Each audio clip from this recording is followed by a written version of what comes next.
Just the tight end group. Just what's your schedule working with them, or their schedule working with you, or how's that all worked out during camp and now in the regular practice sessions? In the regular practice sessions, yeah, we're in the meetings together, individual together. So yeah, we're working together with that group. Okay, so I am with that group, yes. How are they coming along? How's Payne developing? And yeah, the kids are older, so yeah, Payne Durham has taken the steps that you would expect a guy that's been there a couple years, and the maturation process leads him every year. He's getting better. So when you watch practice or you come to a game, you're going to say, "Wow, there's a guy that's played some football, knows what's going on." So yeah, he's gotten a lot better. What was the focus of camp with that group? The focus with that group was to get them playing every day to play better. Number one. Number two, to be more physical. Obviously, some of the stuff in the run game. And then third is, they have to go out there and catch passes and make plays. So that group has got to make plays, and there's a lot of talented kids in the room. You talk about Garrett Miller's development. Yeah, Garrett Miller, his development. I can remember going down to a one-day camp in Texas, saw him there, and they're like, and I said, yeah, that's the guy. So, and then Garrett's got there, and obviously there's a learning curve from high school to college, and then he starts to pick it up. And then obviously last year you saw him make a couple plays, has some speed, and then now this camp, wow, he's making some plays. Last Saturday had a good scrimmage, had a lot of yards. So Garrett Miller and Payne Durham are two guys we're expecting them to make plays. How's their development coming as far as the blocking and being involved in the run game and to help jumpstart that area of the offense? Number one, it helps when you're older and you're stronger. And the other day we did some drills, and Payne's blocking George Karlaftis, and he's like, "Oh yeah, that guy's strong." I go, "Yeah, that's a big time defensive end." So I mean, if you can block George Karlaftis, then you're going to be successful in the Big Ten. So that's what they have to go out there and compete against, and that's the standards. Can I block one of the best guys in the Big Ten, if not in the country? So they have gotten better in the run game. Is Kyle Bilodeau ready to take that next step?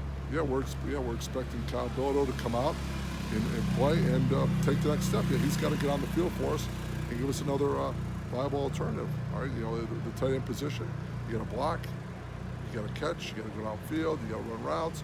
I mean, the guys are going to get winded. So I mean, we'd love to play more than two tight ends. We want to play three. So yeah, do we want Kyle Bilodeau to play? Yeah, we want Kyle Bilodeau to play. Will he be your third tight end right now, or he's still a work in progress? He's battling. It's a battle. I mean, there's 7 guys in that meeting room, and there's guys that have been here a little bit of time. So yeah, Kyle's battling the third tight end, but yeah, he goes in. He's got to make plays.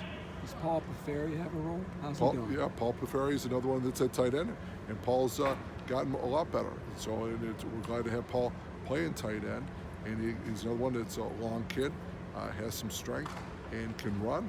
And Paul made some plays last week in the scrimmage himself. So there's a fourth tight end right there. So we have tight ends. We need guys to step up and make plays for us.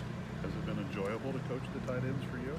Yeah, it's been good. It's been no problem at all. Yeah, so we've been from tight end to O-line, back to O-line, tight ends. Yeah, it's been good. Do you yell at tight ends differently than you would an offensive lineman? No, no, not at all. Now, if you were to have Jerry DiNardo over for dinner, what would you make him? Well, number one, if I had Jerry DiNardo over for dinner, since it would be the Italian American Club of West Lafayette, I prefer making some type of fettuccine Alfredo. That's I like that. But because there's really, I'm very specific about where I go, because I won't go out to eat Italian food because I don't know who's making it. I have to know who's making the food. Okay, so that's why I'm being serious. You'll never see me out. They go, "Oh, let's go on." We'll go somewhere. They go, "Oh, they got fettuccine Alfredo," and I go, "This is an Italian place. I don't know who's cooking it." Okay, so no, I'm very specific. I got to know who's cooking it. Now you take Mike and I to Olive Garden. You will never catch me ever in an Olive Garden. I will never go to Olive Garden.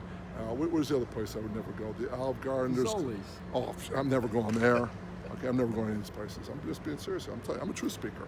You're losing endorsements. You know what? I'm not eating their food. They might have the world's greatest food. I'm not eating it, okay? I have certain standards. My mother, when I was a kid growing up, we never ate Italian food out because we had to eat it right there in the house, okay? That's the way it was. Okay, but she never gave me fettuccine Alfredo, so that's why I had to get out of the house. I had to go off on my own to get it, okay? Because I was a political prisoner, okay? I was held against my will 18 years. But once I got out, I started eating fettuccine Alfredo. My wife makes a great fettuccine Alfredo. I'll have you guys over. Okay. Have you ever cooked for your players? Have I ever cooked for the players? Yeah, I've cooked for the What players. does he cook? We had steaks. Yeah, we had steaks because that's easy because you don't know. After all that. Well, that's because you can't, because I have fed kids before, Italian, fed them lasagna, and they didn't know what they're eating. So I was like, no. We'll just what's good? Steaks, hamburgers. You got to keep it. Simple American meal, baked potatoes, stuff like that. But certain kids just, coach, I don't know what this is. So I don't try to shove anything I believe in anybody else.